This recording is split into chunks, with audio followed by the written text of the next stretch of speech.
Latin, short notes. You have this repeated, ba, da da da da da, is that the rhythm? Da da da da da. Da, da, da, da, da. So where I was sitting, you're always playing to the cheap seats, right? Do you know that? You always have to play to the cheap seats, the back of the hall.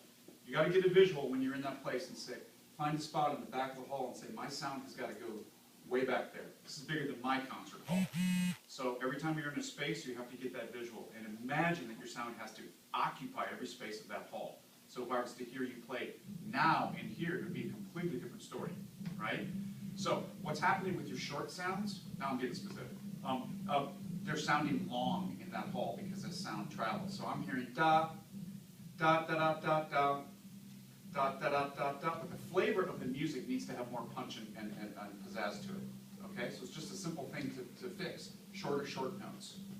Oh, that's a quick fix. You guys are so good. Just I would emphasize the short notes. And why that's important, this affects your bassy tune as well.